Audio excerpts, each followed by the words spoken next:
Ladies and gentlemen, y'all do me a favor and drop a like on the video. Be sure to subscribe to the channel.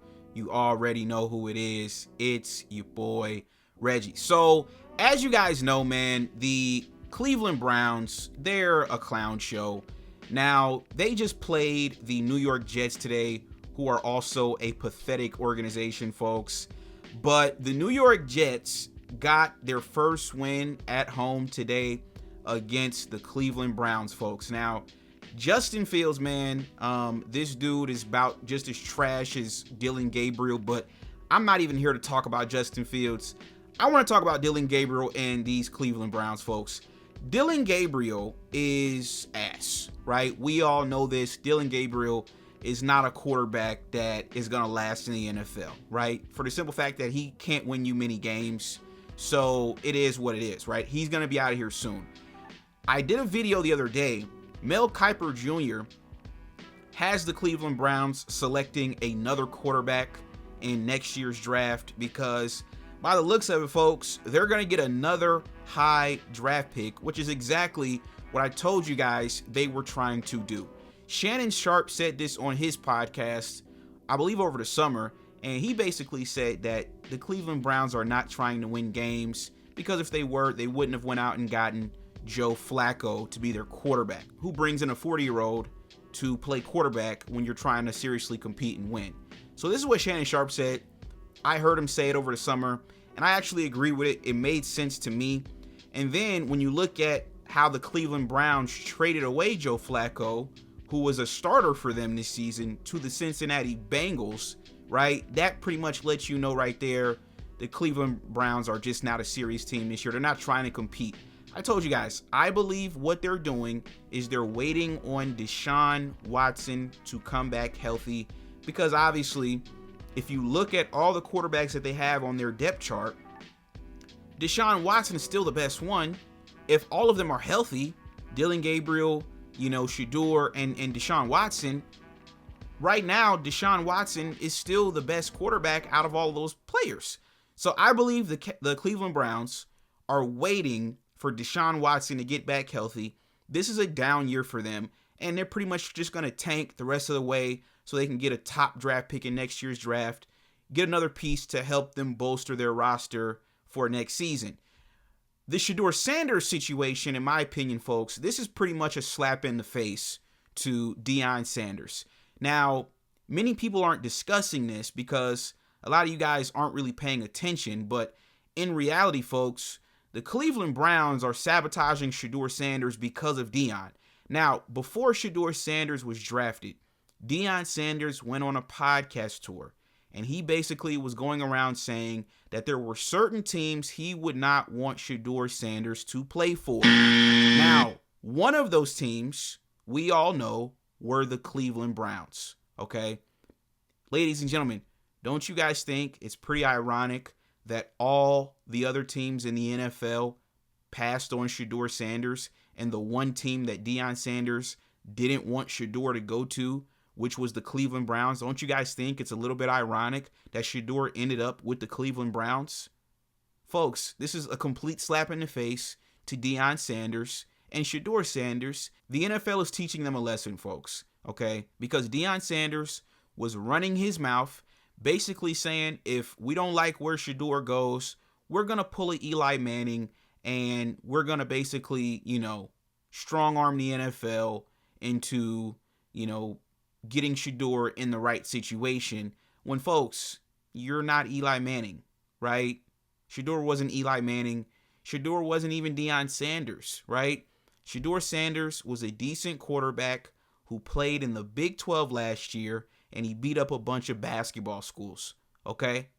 Shedeur Sanders, listen, obviously I had him going in the first round, not because of necessarily his talent per se, but because the draft class was just so weak last year. He was really the only quarterback that really was talked about, him and Cam Ward, right? But when I really think about it, ladies and gentlemen, Shedeur Sanders, he was decent. He was good. Don't get me wrong, but, he wasn't this highly touted quarterback in a deep draft class. It just, That just wasn't the case, folks. It was a very weak class, and Shedeur Sanders had an opportunity to get drafted early, but obviously we heard he bombed at the draft combine, and then obviously we know that Deion Sanders didn't do Shedeur Sanders any favors by running his mouth and basically saying, we're not gonna go to, a bad organization, when that's the whole point, right? Literally, if you're a great player, you're gonna get picked high in the draft, and more than likely you're gonna go to a bad organization. That's just what it is, folks. We saw it with Ace Bailey in the NBA. He didn't want to go to Utah. Utah didn't care, folks. They drafted him. He's in Utah, right? A lot of players don't want to go to a lot of teams. It don't matter, right? This is a production-based business.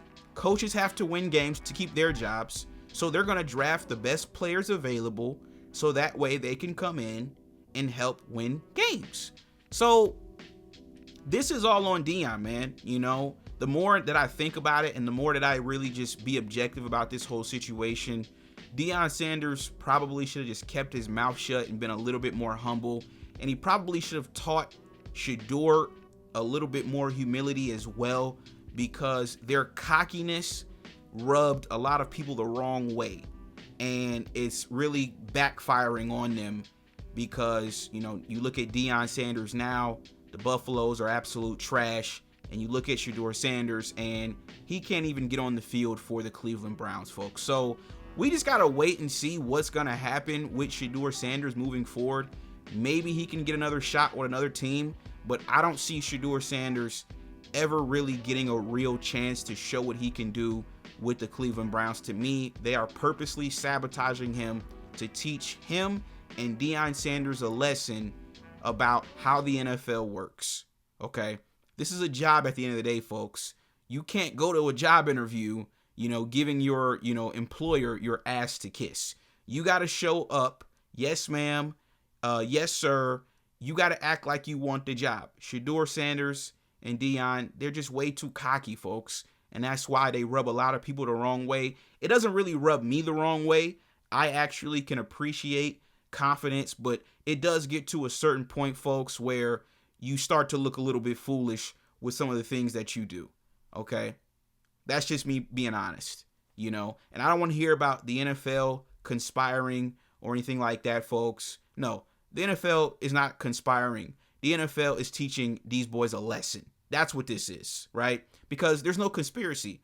Cam Ward is black with dreads, and he went #1 overall. I think his contract was worth damn near $50 million fully guaranteed. Travis Hunter went #2, folks. So he was black with dreads as well. This isn't a black thing, a white thing. This is, we have to teach you a lesson because you obviously are a little bit clueless on how this whole process works. And I think that's what's going on here. But like I said, Shedeur should be able to get another opportunity, but it might not come for another year or two. He's going to have to wait his turn, and hopefully he can have a Baker Mayfield, Sam Darnold type of resurgence in the NFL where he can get to another team and show what he can do and hopefully, have a fruitful career. But as for right now, he's continuing, to get humbled, folks. And that's just what it is. So y'all let me know, man, what you guys think about this particular topic. Did Deion Sanders ruin Shedeur Sanders, start of his NFL career, folks? You guys let me know. Be sure to drop a like on the video and subscribe to the channel. And I'm going to catch you guys on the next one. This was another installment of The Locker Room. Peace.